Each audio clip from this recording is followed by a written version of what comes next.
नमस्कार, मैं नीरज कौशिक और हमारे यूट्यूब चैनल एन के हिंदी हब में आप सबका स्वागत है। आज हम पढ़ेंगे संचार के तत्व व संचार प्रक्रिया के बारे में। और देखिए हम कितने आसान तरीके से, कितने रोचक तरीके से आज इस वीडियो को पूरा करेंगे। इसलिए आपसे अनुरोध है कि कृपया वीडियो को पूरा देखें। इसके बाद आपको ज़रा सा भी संदेह संचार प्रक्रिया के बारे में नहीं रहेगा। तो चलिए बिना देर के वीडियो की शुरुआत करते हैं। देखिए सबसे पहले ये संचार प्रक्रिया है। इसमें स्रोत या संचारक सबसे पहला चरण, उसके बाद संदेश, माध्यम, प्राप्तकर्ता और फिर प्राप्तकर्ता जो है फीडबैक करता है। यानी अंत में स्रोत या संचारक पर ही आकर प्रक्रिया समाप्त हो जाती है। संदेश और माध्यम वाला जो चरण है, इनके बीच में जो रुकावटें आती हैं, बाधाएं आती हैं, वो शोर कहलाती हैं। तो इसमें शोर भी आप देख पा रहे हैं। तो चलिए इनको एक एक को अब अच्छे से समझते हैं, एक एक चरण को समझते हैं। अब हमारे सामने सबसे पहला चरण है इसका, स्रोत या संचारक। स्रोत जैसे अंग्रेजी में हम सोर्स कहते हैं। तो इसमें बताया गया संचार प्रक्रिया शुरू होती है इस पहले चरण से संचारक के पास से। संचारक कौन है? जब संचारक एक उद्देश्य के साथ अपने किसी विचार, संदेश या भावना को किसी और तक पहुंचाना चाहता है। अर्थात संचार प्रक्रिया शुरू तो तभी होगी ना जब कोई व्यक्ति चाहेगा अपनी किसी बात को किसी दूसरे तक पहुंचाना। तो उसी व्यक्ति को संचारक या स्रोत कहा जाता है। किस व्यक्ति को? जो व्यक्ति किसी दूसरे तक अपने किसी विचार, संदेश या भावना को पहुंचाना चाहता है, उस व्यक्ति को संचारक या स्रोत संचार प्रक्रिया में कहा जाता है। तो ये पहला चरण होता है। देखिए अब हम जानते हैं दूसरा चरण, कूटीकृत या एनकोडिंग क्या होता है। तो देखिए कूटीकृत या एनकोडिंग से क्या तात्पर्य है। इसमें संचारक संचार प्रक्रिया को सफल बनाने के लिए अपने विचार या भाव आदि को प्राप्तकर्ता की भाषा में बदलता है। देखिए अगर आप अपना संदेश, अपनी बात किसी तक पहुंचाना चाहते हैं तो ये ज़रूरी है कि आप उसकी भाषा में उस संदेश को बदलें। ऐसा थोड़ी होता है कि आपके दोस्त को मराठी आती है और आप उसे संस्कृत में संदेश भेज दें। इसलिए प्राप्तकर्ता की भाषा में बदलना ही कूटीकृत या एनकोडिंग कहलाता है। ये संचार प्रक्रिया का महत्वपूर्ण अंश है। इससे अगला जो चरण है वो है संदेश। संदेश तो महत्वपूर्ण है ही, आप खुद जानते हैं। अगर संदेश ही नहीं होगा तो क्या पहुंचाएंगे दूसरे तक। इसमें संचारक को संदेश की ज़रूरत होती है। ये महत्वपूर्ण है क्योंकि यही तो संचारक का उद्देश्य है। संचारक शुरुआत ही इसलिए करता है संचार प्रक्रिया की क्योंकि उसे अपना कोई विचार या भाव किसी दूसरे व्यक्ति तक पहुंचाना है। अगर उसे कोई बात दूसरे तक पहुंचानी ही नहीं होगी तो संचार प्रक्रिया शुरू ही नहीं होगी। इसलिए हमें संचार प्रक्रिया में संदेश की आवश्यकता होती है जिसे हम किसी प्राप्तकर्ता तक पहुंचाते हैं। तो चलिए अगला चरण देखते हैं। ये है माध्यम। तो देखिए माध्यम किसे कहते हैं? मीडियम जिसे हम अंग्रेजी में जानते हैं। संचारक को संदेश पहुंचाने के लिए किसी माध्यम की ज़रूरत होती है, जैसे फ़ोन, इंटरनेट, समाचार पत्र आदि।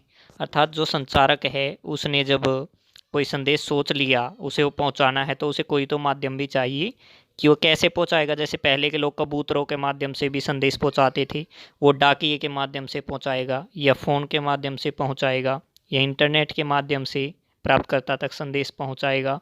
तो जिस भी तरीके से वो प्राप्तकर्ता तक संदेश को पहुंचाएगा उसे उस माध्यम की आवश्यकता पड़ती है। तो संदेश के बाद में उसे आवश्यकता होती है एक माध्यम की जिससे वो संदेश प्राप्तकर्ता तक पहुंचाएगा। अब है शोर। देखिए संचार प्रक्रिया में शोर से तात्पर्य है संचार प्रक्रिया में आने वाली बाधाओं को शोर कहा जाता है। उदाहरण के लिए वो बाधाएं किसी भी तरह की हो सकती है, जैसे कोई तकनीकी खराबी आना या संदेश स्पष्ट न होना, अर्थात अच्छे से वो कूटीकृत न हो पाना। तो ये सब दिक्कतें जो है आती हैं संचार की प्रक्रिया में और इन दिक्कतों को ही शोर कहा जाता है। शोर से तात्पर्य यहाँ पर आने वाली बाधाओं से ये हो सकता है नेटवर्क ख़राब हो, अगर आप फ़ोन कर रहे हैं किसी को संदेश अपना पहुँचाने के लिए, तो ये सब तकनीकी खामियों में शामिल होती है। इस तरह की चीज़ों को ही संचार प्रक्रिया में शोर कहा जाता है। अब ये चरण है प्राप्तकर्ता। प्राप्तकर्ता जिसे अंग्रेजी में रिसीवर कहते हैं, ये संचार प्रक्रिया का अंतिम लक्ष्य होता है। इसके बिना तो प्रक्रिया सफल ही नहीं हो सकती, क्योंकि संचारक जब संदेश अपना पहुंचाना चाहेगा तो किसी को तो अपना संदेश पहुंचाना चाहेगा। जिसको वो संदेश पहुंचाना चाहता है उसी को प्राप्तकर्ता या रिसीवर कहा जाता है। और उसका लक्ष्य जो है, अंतिम लक्ष्य है, वो प्राप्तकर्ता ही होता है। अगर उसके पास प्राप्तकर्ता ही नहीं होगा तो उसे संदेश पहुंचाने की ज़रूरत ही क्या है, और वो किस तक अपना संदेश पहुंचाएगा। इसलिए ये इस प्रक्रिया का अंतिम लक्ष्य होता है। मतलब संचारक का एम ही ये होता है कि मेरा संदेश प्राप्तकर्ता तक पहुंच जाए। तो आप समझ चुके होंगे कि प्राप्तकर्ता कौन होता है। जो संचारक द्वारा भेजे गए संदेश को प्राप्त करता है वो होता है प्राप्त।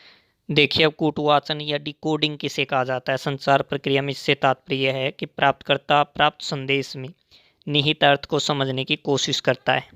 इसमें संदेश के चिन्हों और संकेतों का अर्थ निकालता है।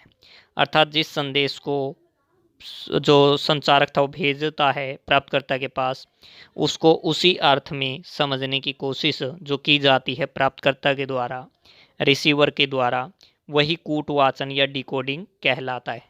जो संचारक ने एनकोडिंग का कार्य किया था, जो उसने कूटीकृत का कार्य किया था, उसके विलोम में होना, उसके अपोजिट होना, उसको उसी अर्थ को ग्रहण करना, इस प्रक्रिया को जिसमें प्राप्तकर्ता समझने की कोशिश करता है उसमें निहित अर्थ को, इसी को कूटवाचन या डिकोडिंग कहा जाता है।